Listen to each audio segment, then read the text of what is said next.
ونستغفره ونؤمن به ونتوكل عليه ونعوذ بالله من شرور أنفسنا ومن سيئات أعمالنا من يهده الله فلا مضل له ومن يضلله فلا هادي له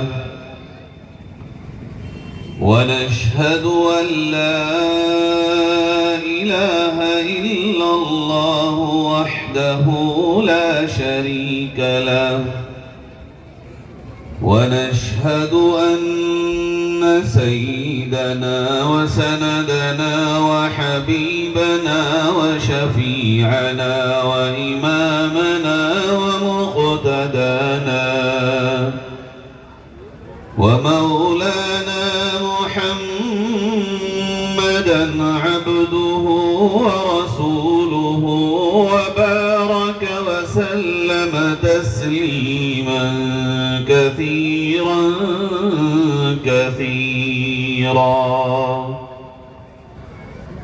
أما بعد فأعوذ بالله من الشيطان الرجيم بسم الله الرحمن الرحيم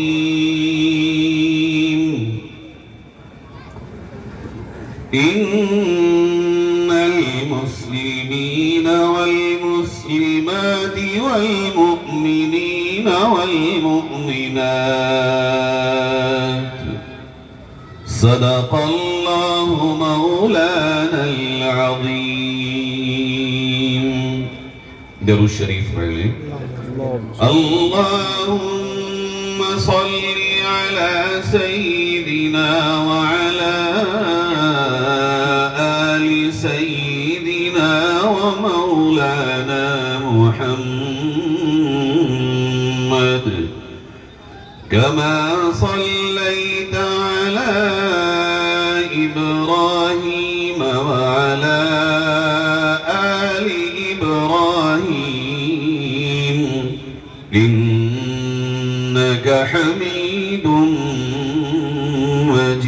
مجيد. اللهم بارك على محمد وعلى آل محمد كما باركت على إبراهيم وعلى آل إبراهيم إنك حميد مجيد. معزز علماء کرام، دینی ایمانی بھائیوں، بزرگوں، پردہ نشین، ماں اور بہنوں، سب سے پہلے اللہ کا شکر ادا کرتے ہیں کہ اس نے ہمیں اس عظیم الشان پروگرام میں آنے کی توفیق بخشی، اور دعا کرتے ہیں کہ اللہ رب العزت ہم سب کے جمع ہونے کو قبول فرمائے اور اس پروگرام کو اپنے مقاصد حسنہ میں کامیابی عطا فرمائے. یہ آج سے کئی سال پہلے جب اس ادارے کے پروگرام میں آنا ہوا تھا، شاید یہ صبح کا وقت تھا، تب یہ عمارت بھی نہیں تھی، بہت چھوٹی سی عمارت تھی، تعلیم بھی ابتدائی تعلیم تھی. مولانا شاہد صاحب اور ان کے ساتھیوں نے اور ان سے محبت کرنے والوں نے اور اس گاؤں کے لوگوں نے مل کر محنت کر کے، جد و جہد کر کے اور تمام کوششوں کے ساتھ اس ادارے کو فروغ بخشا اور ترقی دی. اور آج الحمدللہ یہ دن بھی آپ سب کو دیکھنا نصیب ہوا کہ یہاں سب سے عظیم کتاب احادیث کی کتابوں میں صحیح البخاری الحمدللہ اس کا آغاز بھی ہوا اور آج اس کی تکمیل بھی ہو رہی ہے. اس گاؤں کے لیے، علاقے کے لیے یہ بہت نیک فعال ہے، بہت اچھی بات ہے کہ لڑکیوں کی تعلیم کا ادارہ اور کامل ترین تعلیم کے ساتھ یہاں چل رہا ہے. لڑکوں کے ادارے بہت ہیں اور ہر گاؤں میں ہیں اور ہر جگہ ہیں، ہر محلے میں ہیں اور ہر مسجد میں لڑکوں کی تعلیم کا نظام ہے، مگر بچیاں کہاں پڑھیں گی؟ یا تو بچیوں کے مدرسے اور اسکول بہت مہنگے ہیں، گاؤں کے حضرات کے لیے جانا بھی مشکل ہے اور پڑھانا بھی مشکل ہے۔ انہوں نے یہ کام کیا اور اس کام کو انجام دیا، اس کے لیے میں اپنی طرف سے اور آپ کی طرف سے ان کو مبارکباد دیتا ہوں۔ بچیوں کی زندگی میں دینی علوم کا آنا، اسلامی احکامات سے انہیں باخبر ہونا، لڑکیوں کو اللہ اور اس کے رسول کی تعلیمات سے آشنا ہونا، یہ لڑکوں سے کہیں زیادہ ضروری ہے، اس لیے کہ تربیت کی پوری ذمہ داری ایک لڑکی جب ماں کی شکل میں آتی ہے تو وہ انجام دیتی ہے، وہ بچوں کی پرورش کرتی ہے، اسے گھر کو چلانا ہوتا ہے، اس کے ساتھ جتنے امور وابستہ ہوتے ہیں اتنے مردوں کے ساتھ نہیں ہوتے، اور بچے عام طور پر جو سیکھتے ہیں وہ اپنی ماں سے سیکھتے ہیں، نقل کریں گے تو ماں کی، بولیں گے تو ماں کی طرح، الفاظ سیکھیں گے تو ماں کی طرح، گود میں کھیلیں گے تو ماں کے ساتھ، یہاں تک کہ وہ سوئیں گے اگر بچپن میں اور انہیں ماں نہ ملے تو رونے لگیں گے۔ ایک ماں کا کردار بچوں کی زندگی میں اتنا اہم ہے کہ ہم اور آپ اس سے شاید پورے طور پر باخبر نہیں ہیں، اس لیے بچیوں کا پڑھنا صرف کسی ایک بچی کا پڑھنا نہیں ہے۔ اگر کوئی لڑکی تعلیم یافتہ ہوگی، قرآن اور حدیث پڑھے گی، اسلامی احکامات پڑھے گی، اللہ کے نبی کی شریعت پڑھے گی، قرآن اور حدیث کی تعلیمات سے آشنا ہوگی، وہ ایک لڑکی نہیں ہوگی بلکہ پوری ایک نسل کا پڑھ جانا ہے، پوری ایک کڑی کا پڑھ جانا ہے۔ اگر ایک لڑکی تعلیم یافتہ ہوگی، وہ اپنے گھر کو احکامات شرعیہ کے ساتھ چلائے گی، اس کے شوہر کی زندگی بھی شاندار ہوگی، وہ اللہ اور اس کے رسول سے آئے ہوئے حقوق کی پوری رعایت کرے گی، وہ اپنے گھر میں دیگر اہل خانہ کے ساتھ بھی انصاف کرے گی، وہ بچوں کی تربیت بھی کرے گی، اور جب بچے بڑے ہوں گے تو ان کے ساتھ ان کی زندگی کے جوڑے بنانے کے لیے بھی وہ شریعت کا پاس و لحاظ کرے گی۔ آپ یاد رکھیے گا، گھر مردوں سے نہیں چلتے، گھر چلانے کا کام ہے بھی نہیں مردوں کا، گھر کے نور اور گھر میں آنے والا سرور بھی صرف مردوں سے نہیں ہو سکتا۔ اگر عورت صحیح نہ ہو، عورت کا مزاج ٹھیک نہ ہو، عورت اپنے گھر کو صحیح سے لے کے نہ چلے، کتنے ہی مرد باہر خوش کیوں نہ رہ لے لیکن گھر میں خوشیاں نہیں مل سکتی ہیں۔ اور سچائی یہ ہے، خوشیاں صرف اور صرف آئیں گی تو شریعت مطہرہ کے ساتھ آئیں گی۔ اگر گھر میں نور آئے گا تو اللہ اور اس کے رسول کی تعلیمات کے ساتھ آئے گا۔ ہماری اور آپ کی ذمہ داری آج یہ ہے، ان جیسے اداروں کا ساتھ دیں اور بنائیں ادارے، ایک ایک بچی ہماری تعلیم یافتہ ہو، تربیت سے پر ہو، کوئی بچی تعلیم و تربیت سے خالی نہ رہے۔ آنے والا وقت یہ ہے کہ ہماری آنے والی نسل مسلمان بن کے جیے گی یا آیا وہ اسلام سے پھر جائے گی، ایمان ان کے سینوں میں رہے گا یا ایمان ان کے سینوں سے نکل جائے گا۔ اللہ نے کامیابی کا دار و مدار اسلام کے ساتھ جڑنے میں رکھا ہے، ایمان کے ساتھ اپنی زندگی گزارنے میں رکھا ہے۔ اگر اسلام و ایمان رہے گا ہم کامیاب ہیں، اسلام و ایمان نہیں رہے گا ہم ناکام ہیں۔ اسلام و ایمان کے ساتھ زندگی گزرے گی ہم دنیا اور آخرت میں کامیاب۔ اسلام و ایمان کے بغیر اگر ہماری اور آپ کی زندگی گزری، دنیا میں بھی ناکام، قبر میں بھی ناکام، آخرت میں بھی ناکام۔ ہے کیا اسلام؟ اسلام یہ ہے کہ ہم گواہی دیں اس بات کی اللہ کے سوا کوئی معبود نہیں، حضرت محمد صلی اللہ علیہ وسلم اللہ کے سچے رسول ہیں، آخری رسول ہیں، کوئی نبی کے بعد نہیں پیدا ہوگا، امام الانبیاء ہیں۔ جو کچھ کہا ہمارے نبی نے وہ حق ہے، وہ سچ ہے، وہ سورج کی روشنی سے زیادہ صحیح ہے۔ میرے عزیزو، یہ ایمان، یہ اسلام ہمارے آپ کے بچوں کے دلوں میں پیدا ہو، کوئی ان کی رگوں سے خون کے قطرے قطرے نکل کر کے نچوڑ تو سکتا ہو مگر ان کے سینے سے ایمان و اسلام نہ لے سکتا ہو۔ اس طرح کی اولاد ہمیں آپ کو اپنی بنانی ہے۔ اگر ہم نے اور آپ نے تربیت کی، اسلام اور ایمان اتنا عزیز ہمیں آپ کو رہا، ہمیں خبر ہوئی کہ اسلام یہ ہے، کیا ہے اسلام؟ اسلام یہ ہے کہ 5 وقت کی نماز ادا کی جائے۔ اگر وہ مسلمان کہتا ہے کوئی اپنے آپ کو اور اس کی زندگی میں نمازوں کا اہتمام نہ ہو تو اس نے اسلام کے ایک دھڑے کو توڑ دیا ہے۔ مسلمان ہو اور گھر میں بچی کھانے تو بنا رہی ہو، گھر میں صفائیاں تو ہو رہی ہوں، گھر میں کام تو ہو رہے ہوں، مگر نمازوں کا بچیوں میں عورتوں میں اہتمام نہ ہو تو اس نے اسلام کے ایک ہاتھ کو کاٹ دیا ہے۔ بلکہ ہاتھ نہیں، ہمارے آپ کے نبی صلی اللہ علیہ وسلم نے تو اسے دین کا ستون بتایا، اور انسان کے جسم میں مانند سر بتایا گیا۔ جیسے انسان کے جسم میں سر ہو تو انسان چلے گا، سب کچھ سوچے گا، سمجھے گا، خیال کرے گا، گمان کرے گا، دیکھے گا، لیکن اگر سر ہی اتار دیا جائے تو مردہ ہو جائے گا۔ اسی طرح نماز کے بغیر بھی تو دین مردہ ہو جائے گا، اسلام مردہ ہو جائے گا۔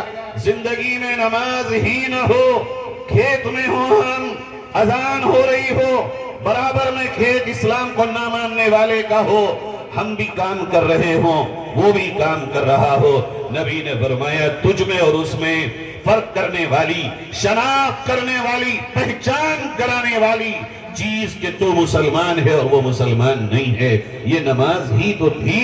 تو بھی پھاوڑا چلاتا رہا، پانی دیتا رہا، دکان بیچتا رہا، کام کرتا رہا، گھر میں کھانے پکتے رہے، اور نماز کے وقت میں نماز نہ ہوئی تو تیرے اور اس میں پھر علامتی طور پہ کوئی فرق نہیں رہا۔ آج ہوتا نہیں ہے، گیہوں کی گہائی ہو رہی ہو، دھانوں کی کٹائی ہو رہی ہو، گنے کی بوائی ہو رہی ہو، مٹر کی توڑائی ہو رہی ہو، مینٹھے کی پلائی ہو رہی ہو، ہم میں اور ان میں کتنا فرق نظر آتا ہے کاموں کے وقت میں۔ میرے پیارو، اسی طرح ہمارے اور آپ کے گھروں میں شادیوں کا ماحول ہو، شاد رسموں کا ماحول ہو، خوشیوں کا ماحول ہو، یا کسی اور فنکشن کا یا کوئی اور دعوت کا ماحول ہو، کتنا فرق نظر آتا ہے ہمیں اور آپ کو۔ ہماری شادیوں میں بھی نماز ختم، ان کی شادیوں میں بھی نماز ختم، ہماری خوشیوں میں بھی سجدے ختم، ان کی خوشیوں میں بھی سجدے ختم۔ تو آپ ذرا اپنے دل پہ ہاتھ رکھ کے سوچئے، اس دن، اس وقت، اس لمحے ہمارا اور ان کا اسلام کیا رہا، ہم میں اور ان میں فرق کیا رہا۔ نبی نے یہ کہا ہے تم میں اور غیروں میں فرق یہ ہے کہ اذان ہوتی ہے، وہ کام کرتے ہیں، تم اللہ کی طرف دوڑتے ہو، نماز غیروں میں اور تم میں فرق کرتی ہے۔ ہم نے اگر اس فرق کو مٹا دیا تو نقصان اپنا کیا۔ یہ کیسے پتا چلے گا؟ اگر تعلیم و تربیت ہوگی تو ہمیں یہ معلوم ہوگا کہ واقعتاً یہ ہماری بچیاں کتنی بڑی دعوت کیوں نہ ہو، کتنا ہی بڑا پروگرام کیوں نہ ہو، لیکن ہماری بچیاں اللہ کو نہیں بھولیں گی، اللہ کے احکام کو نہیں بھولیں گی، فرائض کو نہیں بھولیں گی۔ کتنے بڑے بڑے میرج ہال کرتے ہو، کتنے بڑے بڑے ٹینٹ باندھتے ہو شادیوں میں، کہیں ایک 20x20 کا ٹینٹ نماز کے لیے باندھا مردوں عورتوں میں تم نے؟ کھانا یہاں کھلایا جائے گا، یہاں بیٹھا جائے گا، یہاں دلہن کا تخت، یہاں دولہا کا تخت، یہاں اسٹیج، اور یہاں یہ اور یہاں وہ، یہاں گاڑیاں، یہاں موٹر سائیکل۔ اے مسلمانوں، تمہیں یہ یاد نہیں رہا کہ اگر تم اپنے مہمانوں کو بلاتے ہو تو ایک آواز آئے گی، حی علی الصلاۃ، آؤ نماز کی طرف۔ تمہارے ہاتھ میں نوالا ہوگا، کسی کے ہاتھ میں ڈونگا ہوگا، کسی کے ہاتھ میں روٹی ہوگی، کسی کے ہاتھ میں پانی کا گلاس اور جگ ہوگا۔ اس آواز پہ جب یہ کہا جا رہا ہوگا حی علی الفلاح، آؤ کامیابی کی طرف، تم نے اس کام کو انجام دینے کے لیے انتظام کیا کیا ہے؟ ہم سے اور آپ سے اچھا تو وہ شیوا ڈھابے والا نکلا جس نے وہاں پہ مسجد کا چھوٹا سا کمرہ تو بنا دیا۔ ہم کتنا بھول گئے عزیزو۔ یہ بات برا ماننے کی نہیں ہے، یہ غور کرنے کی بات ہے۔ اگر آپ نے مسجد کا کوئی انتظام قالین بچھا کے